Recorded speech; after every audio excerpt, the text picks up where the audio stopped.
പൗരത്വ നിയമ ഭേദഗതിക്കെതിരായ ഹർജികൾ സുപ്രീം കോടതി ഇന്ന് പരിഗണിക്കും. കഴിഞ്ഞ ദിവസം ഡിവൈഎഫ്ഐയും മുസ്ലിം ലീഗും നൽകിയ ഹർജികൾ ഫയലിൽ സ്വീകരിച്ച കോടതി ഇന്ന് വാദം കേൾക്കുമെന്ന് അറിയിച്ചിരുന്നു. ചീഫ് ജസ്റ്റിസ് DY ചന്ദ്രചൂഡ് അധ്യക്ഷനായ ബെഞ്ചാണ് ഹർജികൾ പരിഗണിക്കുന്നത്. സിബിയാണ് ദില്ലിയിൽ നിന്ന് നമ്മളോടൊപ്പം ചേരുന്നത് വാർത്തയുടെ സമഗ്രമായ വിവരങ്ങളുമായി. നമുക്ക് നോക്കാം എന്താണ് ഇന്ന് കോടതിയുടെ പരിഗണനയിലേക്ക് വരുന്ന ഹർജികളിലെ പ്രധാനപ്പെട്ട വിഷയങ്ങളെന്ന്. Sibi, good morning.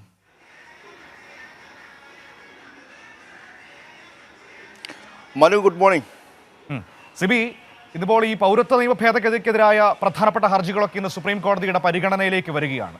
രാജ്യം വീണ്ടും ഒരു ദിവസം കൂടി സുപ്രീം കോടതിയിലേക്ക് ഇങ്ങനെ ഉറ്റുനോക്കുകയാണ്. വിശദമായ വാദം ഇന്ന് കേൾക്കുമ്പോൾ നമ്മുടെ രാജ്യത്തെ മുസ്ലിം ജനവിഭാഗത്തെ അപരവൽക്കരിക്കാനുള്ള ഈ നിയമത്തെ, അല്ലെങ്കിൽ ഭരണഘടനാ വിരുദ്ധമെന്ന് ആക്ഷേപിക്കപ്പെടുന്ന ഈ നിയമത്തെ തടയാനുള്ള നിയമപരമായ പോരാട്ടങ്ങൾ വലിയ രീതിയിൽ ഇന്ന് തുടങ്ങുകയാണ്.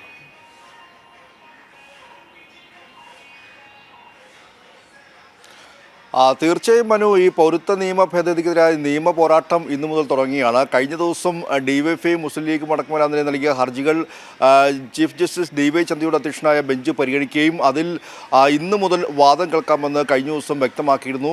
എന്തായാലും ഏകദേശം 237 ഹർജികളാണ് വിവിധ സമയങ്ങളിലായി ഈ പൗരത്വ നിയമ ഭേദഗതിക്കെതിരെ സുപ്രീം കോടതിയുടെ പരിഗണനയിലുള്ളത്. ആ ഹർജികളെല്ലാം തന്നെയും ഇന്നു മുതൽ വാദം കേൾക്കുമെന്ന് ചീഫ് ജസ്റ്റിസ് അറിയിച്ചിട്ടുണ്ട്. അതുകൊണ്ട് തന്നെ ഇന്ന് ഏറ്റവും നിർണായകമാണ് ഈ CAA വിഷയത്തിൽ ഈ ഒരു ഹർജി എന്ന് പറയുന്നത്. അതേസമയം തന്നെ നമ്മൾ പ്രത്യേകം പറയേണ്ടത്, കേരളവും കഴിഞ്ഞ ദിവസം ഈ ഒരു ഹർജി പൗരത്വ നിയമ ഭേദഗതിക്കെതിരെ ഹർജി നൽകിയിരുന്നു. അങ്ങനെ ഈ CAAക്കെതിരെ ഹർജി നൽകുന്ന രാജ്യത്തെ ആദ്യ സംസ്ഥാനമായി കേരളം മാറുകയാണ്. ആദ്യം മാത്രമല്ല, ഏക സംസ്ഥാനമായി കേരളം മാറുകയാണ്. നമുക്കറിയാം, കേരള നിയമസഭയാണ് ആദ്യമായി ഈ പൗരത്വ നിയമ ഭേദഗതി നടപ്പാക്കില്ല എന്ന് പ്രഖ്യാപിച്ചുകൊണ്ട് ഒരു പ്രമേയം തന്നെ നിയമസഭയിൽ പാസാക്കിയ ആദ്യ സംസ്ഥാനവും കേരളമാണ്.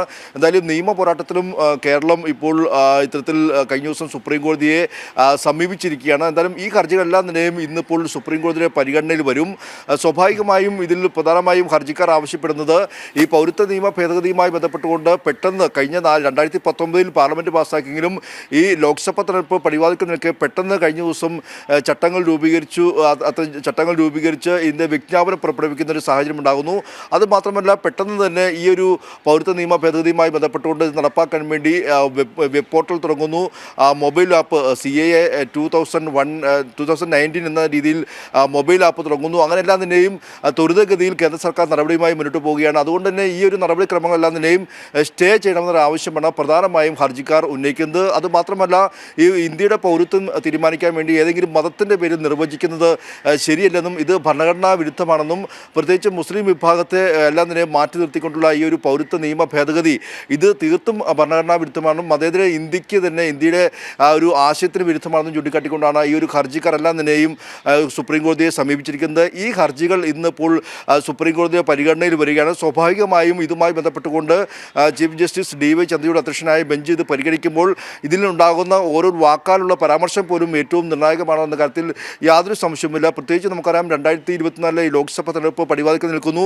ഇതിൻ്റെ പ്രചരണവുമായി മുന്നോട്ട് പോകുന്നു. മാത്രമല്ല, ഇത് BJP വളരെ വലിയ തെരഞ്ഞെടുപ്പ് പ്രചരണ ആയുധമായി മുന്നോട്ട് കൊണ്ടുപോകുന്നു. നമുക്കറിയാം, ജനകീയ വിഷയങ്ങൾ, വിലക്കയറ്റവും തൊഴിലില്ലായ്മ അടക്കമുള്ള ജനകീയ വിഷയങ്ങളെല്ലാം തന്നെയും മറച്ചുവെക്കാൻ വേണ്ടി തന്നെയാണ് ഈ പൗരത്വ നിയമ ഭേദഗതി ഈ അവസാന ഘട്ടത്തിൽ കൊണ്ടുവന്നതെന്ന് തന്നെയാണ് പ്രതിപക്ഷം ആരോപിക്കുന്നത്. സ്വാഭാവികമായും ഇന്നിപ്പോൾ സുപ്രീം കോടതിയിൽ ഈ കേസ് പരിഗണിക്കുമ്പോൾ ഈ കേസിൽ എന്തെങ്കിലും ഒരു തിരിച്ചടി BJPക്ക് ഉണ്ടായിക്കഴിഞ്ഞാൽ ഇലക്ടറൽ ബോണ്ടിന് ശേഷം വളരെ വലിയൊരു തിരിച്ചടിയായിരിക്കും ഒരുപക്ഷെ BJPയെയും അല്ലെങ്കിൽ കേന്ദ്ര സർക്കാരിനെയും കാത്തിരിക്കുന്നത്. എന്തായാലും ഇന്നിപ്പോൾ ആ ഒരു ഭേദഗതിയുമായി ബന്ധപ്പെട്ട് അതിനെതിരായ 237 കേരളവും DYFഐയും മുസ്ലിം ലീഗ് അടക്കമെല്ലാം തന്നെ നൽകിയ 237 ഹർജികളാണ് സുപ്രീം കോടതിയുടെ പരിഗണനയിൽ വരുന്നത്. ഇന്നു മുതൽ ആ ഹർജികളിൽ വാദം തുടങ്ങാൻ പോവുകയാണ് മനു. തീർച്ചയായും സിബി ഇവിടെ പറഞ്ഞതുപോലെ പ്രതിപക്ഷത്തിൻ്റെ ആരോപണം എന്നതിനപ്പുറത്തേക്ക് നമ്മുടെ നാട്ടിലെ ഒരു വലിയ വിഭാഗം മനുഷ്യരെ ഭയത്തിൻ്റെയും ഭീതിയുടെയും ഒക്കെ മറയിൽ നിർത്തിക്കൊണ്ട് അതുപയോഗിച്ച് വിഭജന രാഷ്ട്രീയത്തിൻ്റെ നേട്ടം കൊയ്യാനുള്ള ശ്രമമാണ് വലിയ തോതിൽ സംഘപരിവാർ നടത്തുന്നത്. അതിൻ്റെ ഭാഗമായിട്ട് തന്നെയാണല്ലോ ഇപ്പോൾ തിടുക്കപ്പെട്ട് ഇതിൻ്റെ ചട്ടങ്ങൾ. കാരണം കഴിഞ്ഞ 4.5 വർഷമായി ഈ നിയമം രാഷ്ട്രപതി ഒപ്പിട്ട് ഫ്രീസറിലിരിക്കുകയായിരുന്നു. ഇപ്പോൾ ലോക്സഭാ തെരഞ്ഞെടുപ്പ് തൊട്ട് മുൻപിൽ എത്തി നിൽക്കുമ്പോൾ നമുക്കറിയാം, രാമക്ഷേത്രം പണിതതിൻ്റെ തുടർച്ചയായി, യൂണിഫോം സിവിൽ കോഡ് നടപ്പാക്കുന്നതിന് തുടർച്ചയായി ഇപ്പോൾ CAA കൂടി വരുമ്പോൾ അത് വിഭജന രാഷ്ട്രീയത്തിലൂടെ നേട്ടം കൊയ്യാനുള്ള ശ്രമമാണ്. ഒരു വശത്ത് നിയമ പോരാട്ടത്തിലൂടെ അതിൻ്റെ ഭരണഘടനാ വിരുദ്ധമായ സാധ്യതകൾ തുറന്നു കാണിക്കുക, മറുവശത്ത് രാഷ്ട്രീയ പോരാട്ടത്തിൻ്റെ വലിയ സാധ്യതകൾ ഏറ്റെടുക്കുക. ഇതാണിപ്പോൾ രാജ്യത്തിൻ്റെ മുൻപിലുള്ള ഏറ്റവും പ്രധാനപ്പെട്ട കാര്യമെന്ന് പറയുന്നത്.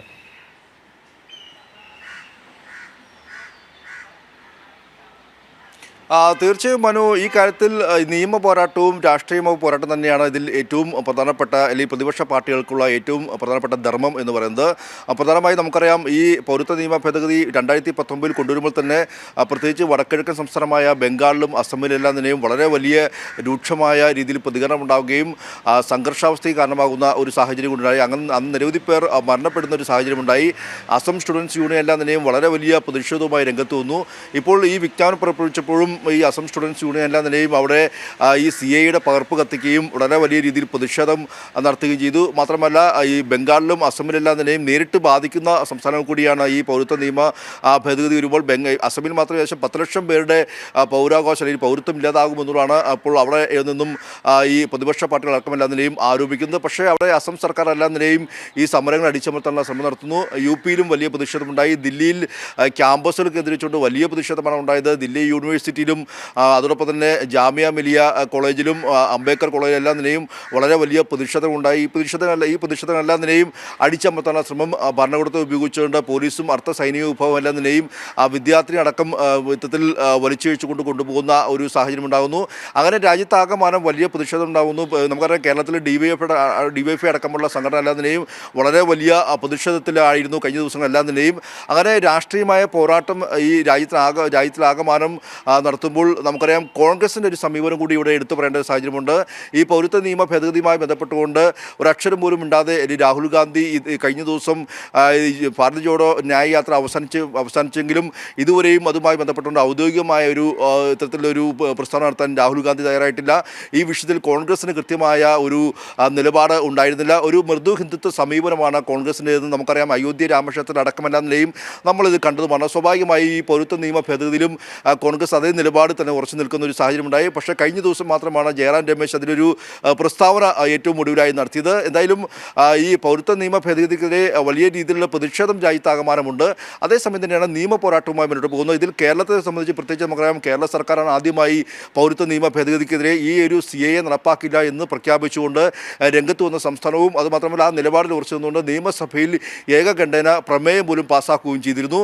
പിന്നീട് ഇപ്പോൾ ഈ ഒരു വിജ്ഞാപനം പുറപ്പെടുവിച്ചപ്പോൾ തന്നെ വീണ്ടും മുഖ്യമന്ത്രി പിണറായി വിജയൻ ആവർത്തിച്ചത് പൗരത്വ നിയമ ഭേദഗതി കേരളത്തിൽ നടപ്പാക്കാൻ അനുവദിക്കില്ല എന്നുള്ളതാണ്. എന്തായാലും ഇതിൻ്റെ പിന്നീട് അതിൻ്റെ നിയമോപദേശം നൽകുകയും ഇതുമായി ബന്ധപ്പെട്ടുകൊണ്ട് കേന്ദ്ര സർക്കാരിൻ്റെ ഒരു വിജ്ഞാപനം എന്ന നിലയിൽ എല്ലാ സംസ്ഥാനങ്ങൾക്കും ഇത്തരത്തിൽ അത് നടപ്പാക്കേണ്ട ബാധ്യതയുണ്ട് എന്നൊരു നിയമോപദേശത്തിൻ്റെ പേരിലാണ് ഇപ്പോൾ പ്രധാനമായും കേരള സർക്കാർ ഇതിനെതിരെ ഈ ഭരണഘടനയുടെ 131 അനുച്ഛേദനം അനുസരിച്ചെല്ലാം നിലയും ഇത്തരത്തിൽ സുപ്രീം കോടതിയെ സമീപിച്ചിരിക്കുന്നത്. സ്വാഭാവികമായും ഇനി സുപ്രീം കോടതിയിൽ നിയമ പോരാട്ടത്തിന് ഒരുങ്ങുകയാണ് കേരളമടക്കമുള്ള സംസ്ഥാനങ്ങൾ. എന്തായാലും ഈ പൗരത്വ നിയമ ഭേദഗതി എന്ന് പറയുന്നത് നമുക്കറിയാം, RSSൻ്റെ കൃത്യമായ അജണ്ടയാണ്. അയോധ്യ രാമക്ഷേത്രവും ഏകീകൃത സിവിൽ കോഡും പൗരത്വ നിയമ ഭേദഗതിയും കൂടാതെ ഒരു രാജ്യം ഒരു തെരഞ്ഞെടുപ്പെല്ലാം നിലയും RSSൻ്റെ കൃത്യമായ അജണ്ടയാണ്. ഇതെല്ലാം നിലയും കൃത്യമായി നടപ്പാക്കാൻ ഒരുങ്ങുകയാണ് നരേന്ദ്രമോദി സർക്കാർ. ഇതെല്ലാം നിലയും ഇപ്പോൾ അയോധ്യ രാമക്ഷേത്രം പാതി വഴിയിൽ ഇപ്പോൾ നിർമ്മാണം പൂർത്തിയാക്കാൻ ഉദ്ഘാടനം ചെയ്തുകൊണ്ട് ഈ ലോക്സഭ തെരഞ്ഞെടുപ്പുമായി ബന്ധപ്പെട്ടുകൊണ്ട് നമ്മൾ കണ്ടതാണ്. അതോടൊപ്പം തന്നെ ഇപ്പോൾ യൂണിഫോം സിവിൽ കോഡ് എല്ലാം നിലയും ഉത്തരാഖണ്ഡ് അടക്കമുള്ള സംസ്ഥാനങ്ങളിൽ ഇപ്പോൾ നടപ്പാക്കി കഴിഞ്ഞിരിക്കുന്നു. അങ്ങനെ രാജ്യത്തും അത് നടപ്പാക്കുന്നു. അങ്ങനെ എല്ലാം നിലയും മുന്നോട്ട് പോകുന്നു. ഒരു രാജ്യം ഒരു തെരഞ്ഞെടുപ്പ് നടപ്പാക്കാൻ വേണ്ടി പഠനങ്ങളെല്ലാം തന്നെയും പഠന റിപ്പോർട്ട് സമർപ്പിച്ച് ഇനി 2029 നടപ്പാക്കുമെന്ന് പ്രഖ്യാപിച്ചിരിക്കുന്നു. അതെല്ലാം തന്നെയും RSSന് കൃത്യമായ അജണ്ടയാണ്. പക്ഷേ അതേസമയം തന്നെ ജനങ്ങളെ ബാധിക്കുന്ന നിരവധി വിഷയങ്ങൾ, പ്രത്യേകിച്ച് വിലക്കയറ്റം രൂക്ഷമാകുന്നു, തൊഴിലില്ലായ്മ രൂക്ഷമാകുന്നു, ഇന്ധനവില രൂക്ഷമാകുന്നു, അങ്ങനെ എല്ലാവിധ ജനങ്ങളുടെ ബാധിക്കുന്ന എല്ലാ പ്രശ്നങ്ങളെല്ലാം തന്നെയും മാറ്റി നിർത്തിക്കൊണ്ട് ഈ ഒരു വിഭജന രാഷ്ട്രീയം മാത്രമാണ് ഈ BJPയുടെ എല്ലാം നിലയും കൃത്യമായ അജണ്ട. നമുക്കറിയാം, 2019 പുൽവാമ ആക്രമണം അടക്കമെല്ലാം നിലയും രാഷ്ട്രീയമായി ഉപയോഗിച്ച ഒരു രാഷ്ട്രീയ പാർട്ടി കൂടിയാണ് BJP. സ്വാഭാവികമായും ഇവർക്ക് ജനങ്ങളോട് പറയാനുള്ളത് ഇത്തരത്തിൽ വിഭജന രാഷ്ട്രീയം മാത്രമാണ്. അതിൻ്റെ ഭാഗമായി തന്നെയാണ് ഈ ഒരു പൗരത്വ നിയമ ഭേദഗതി ഏറ്റവും ഒടുവിലായി കൊണ്ടുവന്നതും. എന്തായാലും അതിനെതിരെ രാജ്യവ്യാപകമായി പ്രതിഷേധമുണ്ടാകുന്നു. അതോടൊപ്പം തന്നെയാണ് ഈ നിയമ പോരാട്ടം കൂടി ഇന്നിപ്പോൾ സുപ്രീം കോടതി ആരംഭിച്ചിരിക്കുന്നത്. സ്വാഭാവികമായും ഇന്ന് ഈ കേസ് സുപ്രീം കോടതിയിലേക്കാണ്. കഴിഞ്ഞ കുറേ ദിവസങ്ങളായി നമ്മുടെ രാജ്യത്തിന്റെ പ്രധാനപ്പെട്ട വാർത്തകളെല്ലാം വന്നത് സുപ്രീം കോടതിയിൽ നിന്നായിരുന്നു. നമുക്കറിയാം, തെരഞ്ഞെടുപ്പ് ബോണ്ടുമായി ബന്ധപ്പെട്ട് സുപ്രീം കോടതിയിൽ നിന്ന് കേന്ദ്ര സർക്കാരിനുണ്ടായ തിരിച്ചടി, BJP SBIക്ക് നേരിടേണ്ടി വന്ന നാണക്കേട്, വിമർശനങ്ങൾ അങ്ങനെയൊക്കെ നമ്മുടെ മുൻപിലുണ്ട്. അങ്ങനെ ഒരു ഘട്ടത്തിൽ കേന്ദ്ര സർക്കാർ പ്രതിക്കൂട്ടിൽ നിൽക്കുന്ന സാഹചര്യത്തിലാണ് വളരെ വേഗത്തിൽ തിടുക്കപ്പെട്ട് ഈ പൗരത്വ നിയമ ഭേദഗതിയുടെ ചട്ടങ്ങൾ കേന്ദ്ര സർക്കാർ നടപ്പിലാക്കുന്നത്, ആ നിയമം നടപ്പിൽ വരുത്തുന്നത്. കഴിഞ്ഞ 4.5 വർഷം അതിന്മേൽ അടയിരുന്നിട്ടാണ് ഇപ്പോൾ വളരെ വേഗത്തിൽ ആ നിയമം നടപ്പിൽ വരുത്തുന്നത്. അതിൻ്റെ ഏറ്റവും പ്രധാനപ്പെട്ട കാര്യങ്ങളിൽ ഒന്ന് ഈ തെരഞ്ഞെടുപ്പ് ബോർഡുമായി ബന്ധപ്പെട്ട വിഷയങ്ങൾ ചർച്ചയാകരുത് എന്ന് തന്നെയാണ് കേന്ദ്രം ഉദ്ദേശിക്കുന്നത്. അതിൻ്റെ കൂടി തുടർച്ചയായിട്ടാണ് ഈ നിയമം നടപ്പിലാക്കാൻ അവർ ഇപ്പോൾ തീരുമാനം എടുത്തതും. ഏതായാലും സുപ്രീം കോടതിയിലേക്ക് ഒരിക്കൽ കൂടി വലിയ നിയമ പോരാട്ടത്തിന് തുടക്കം കുറിക്കുകയാണ്. സംസ്ഥാന സർക്കാരുണ്ട്, ഡിവൈഎഫ്ഐ ഉണ്ട്, മുസ്ലിം ലീഗ് ഉണ്ട്, അങ്ങനെ പ്രധാനപ്പെട്ട സംഘടനകളെല്ലാം ഈ നിയമ പോരാട്ടത്തിന് ഇറങ്ങുമ്പോൾ കോൺഗ്രസ് അതിൽ പാലിക്കുന്ന മൗനം എന്തിനു വേണ്ടിയെന്ന വലിയ ചോദ്യവും നമ്മുടെ മുന്നിൽ ബാക്കിയാണ്. ഇവിടെ കോൺഗ്രസ് നേതാക്കളൊക്കെ ഞങ്ങൾ പാർലമെന്റിൽ അങ്ങനെ ചെയ്തു ഇങ്ങനെ ചെയ്തു എന്നൊക്കെ പറയുമ്പോഴും രാഹുൽ ഗാന്ധി ഇപ്പോൾ കഴിഞ്ഞ ദിവസം രാഹുൽ ഗാന്ധിയുടെ ഭാരത് ജോഡോ ന്യായ് യാത്രയുടെ സമാപനം ഉണ്ടായിരുന്നല്ലോ, ആ യോഗത്തിൽ പോലും ഈ CAA-ക്കെതിരെ ഒരു വാക്കും മിണ്ടാൻ തയ്യാറായില്ല എന്നതാണ് വസ്തുത. ഒപ്പം തന്നെ നിങ്ങൾ അധികാരത്തിൽ വന്നാൽ ഈ നിയമം ഇല്ലാതാക്കുമോ എന്ന ചോദ്യത്തിന് അതിന് മറുപടി പറയാൻ പോലും കോൺഗ്രസിന്റെ അധ്യക്ഷൻ മല്ലികാർജ്ജുൻ ഖാർഗെ തയ്യാറാകാതിരുന്ന ഒരു സാഹചര്യം കൂടി നമ്മുടെ മുൻപിലുണ്ട്. അങ്ങനെ കോൺഗ്രസ് എന്തിനു വേണ്ടി ഈ മൗനം പാലിക്കുന്നു, ആർക്ക് വേണ്ടിയാണ് അവരുടെ മൗനം എന്ന വളരെ പ്രധാനപ്പെട്ട രാഷ്ട്രീയ ചോദ്യവും ഉയർന്നു വരുന്നുണ്ട് ഈ സാഹചര്യത്തിൽ.